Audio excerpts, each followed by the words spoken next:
Mapagpalang umaga sa ating lahat. Welcome na muli sa ating daily morning devotional. It's January 19, entitled Bridegroom.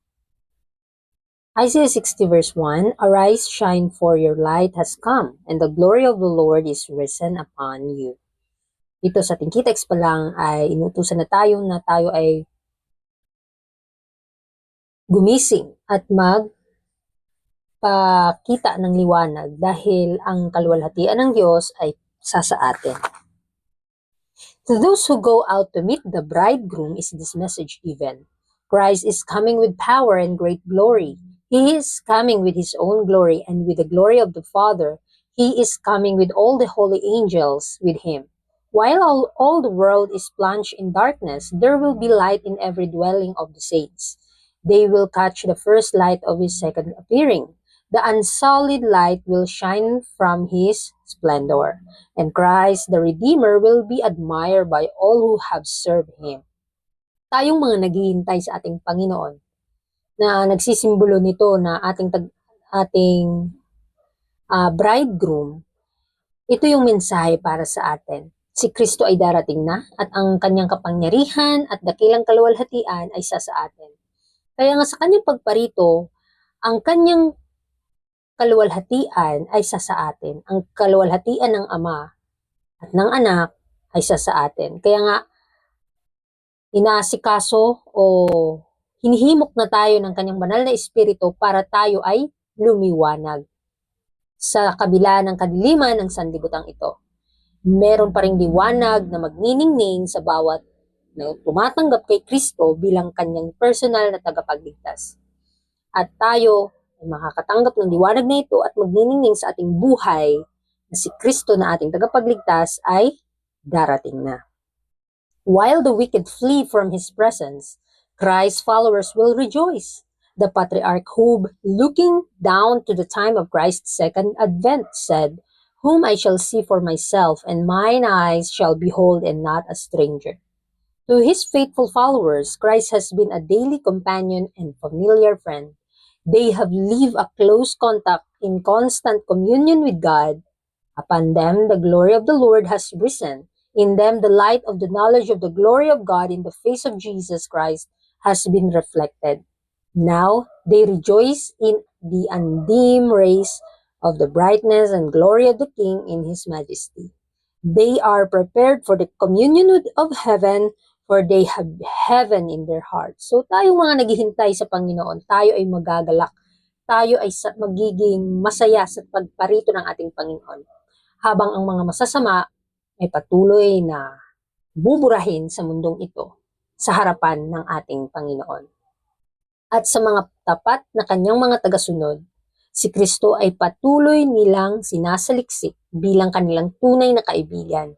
At sila ay namumuhay na very close to Jesus, na kung tayo ay nakaramdam ng saya, ng kagalakan sa pakikipag-usap natin sa Panginoon, ang kanyang kaluwalhatian ay gigising sa atin at ang liwanag na ito ay magbibigay ng karunungan sa atin at magniningning sa ating mukha ang karakter ni Kristo sa ating buhay. Kaya ngayon, kailangan tayong maging masaya dahil patuloy na nagniningning ang liwanag ng kaluwalhatian ng Hari na nasa langit dahil inihanda niya ang langit para sa atin dahil nagsisimula po ang kaharian ng langit sa ating mga puso.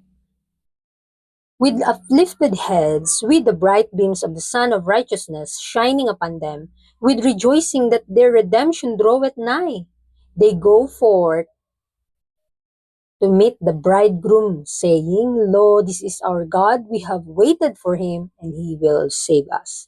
Napakaganda mga kapatid na atin pong ulit-ulitin na pag-aralan ng kasalita ng Panginoon at tayong naghihintay sa Kanya.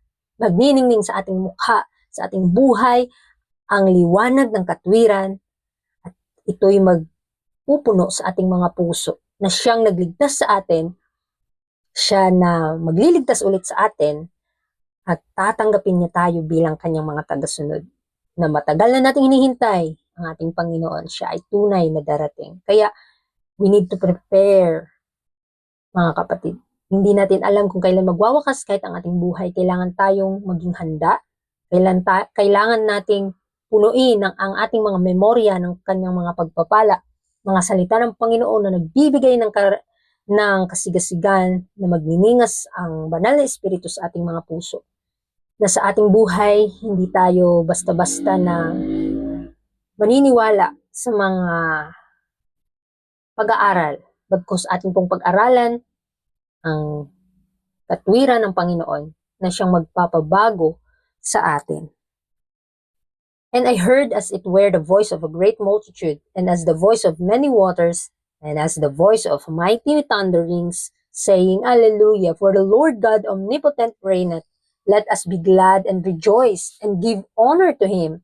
For the marriage of the Lamb is come, and his wife hath made herself ready. So tayong mga iglesia ng ating Panginoon, tayong papakita dito na kanyang aasawahin ng bridegroom, mga kapatid, ay kailangang maihanda ang iglesia na banal sa harap ng Panginoon. At tayo'y magagalak na maririnig natin ang boses sa maraming tubig, boses na parang mighty thunderings. Hallelujah, for the Lord God omnipotent reigneth, mga kapatid. Kailangan tayong magalak na luwalhatiin natin siya, na atin pong punuin ang ating mga dila ng mga pagpupurit, pasasalamat sa ating may kapal, sa ating Panginoon na siyang nagbigay sa atin ng kalakasan, ng katalinuhan, ng sapat na biyaya upang ating makamit ang kaligtasan. Our further reflection, before Jesus returns in his full glorified state, his glory will be reflected in those who live in close, constant contact with him. Am I reflecting Christ's glory to the world? Ito po yung katanungan sa bawat isa sa atin bilang mga nag-aangking tagasunod ng Panginoon. Na ipapakita po ba natin ang ating liwanag o ang liwanag ng ating Panginoon sa ating buhay? Nare-reflect po ba yung character ni Kristo sa buhay natin before Jesus return? Ang kanyang kaluwalhatian na nagniningning sa ating buhay, atin po bang patuloy na nininingas, patuloy na nagpapakita, patuloy na magbibigay kaluwalhatian sa ating Panginoon? Nawa, atin pong pag-aralan ng maigi ang kanyang mga salita upang ito'y ma-apply sa ating buhay. At the same time, magbibigay siya ng karangalan sa atin. Sa ating mga sakripisyo, kailangan talagang mai-apply natin sa ating buhay ang karakter ni Kristo. At anuman yung mga plano natin, magiging successful ito kung ito'y kalooban ng Panginoon. Kaya salamat mga kapatid sa inyong pong pakikinig sa ating pag-aaral sa umagang ito. Nawa ay magbigay sa inyo ng linaw na kailangang ma-reflect ang ugali ni Kristo sa buhay natin habang tayo'y naghihintay sa ating Panginoon. Na nagsisimulong ito na bridegroom, mga kapatid. Kaya purihin ang Panginoon and good morning sa ating lahat.